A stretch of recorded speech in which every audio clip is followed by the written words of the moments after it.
The subject of perspective panning in audiovisual is a visually interesting technique. It doesn't work with all image content though. Seascapes and landscapes seem to work best from my experience. So let's go through this demo and I'll describe the process and we can see how it's done in the next video. In these first few examples I have exaggerated the movement just a bit for demonstration purposes, and my images remain on screen for 25 seconds. That's a fair time for an audio visual, but the technique can be scaled back to be as delicate as you require. The reason the technique doesn't work so well with images which are not seascapes and landscapes is that we have to distort the images in pictures to exe to create the 3D panning effect. So if our images contain people or structures, the perspective panning doesn't work quite so well. It distorts those parts of the images far too much. What we need to do is to split our image into two sections using Photoshop. We can save the entire image perhaps for the bottom part of the perspective panning, and we can save that as a JPEG, but the top part needs to be partly transparent. So we're going to need to save that as a PNG file which supports that transparency. These PNG files can sometimes put a little stress on our computer if the file size is too big.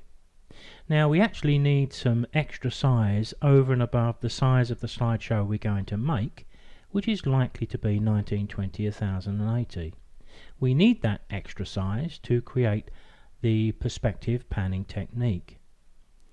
Now I've found that in most cases reducing the images to 3000 pixels on the long side helps. It reduces the size of the PNG file and therefore relieves the stresses on the PC, but it still leaves enough pixels in the image to do what we need to do. We also need to pick the right type of image, and the first one you saw in this particular sequence was a very good choice because it has foreground detail and also good sky detail. The images with a plain sky at the top will still physically work okay, but they might not be so visually appealing because they'll have nothing in the sky to show the 3D movement. By using 3D rotation we can create the effect that the top and the bottom of the image is moving faster than the middle. When it all comes together, the effect is rather good. This technique can be created and applied to a pictures to exe slide style via a mask. Now that's going to negate the need for us to create a PNG file or need Photoshop at all.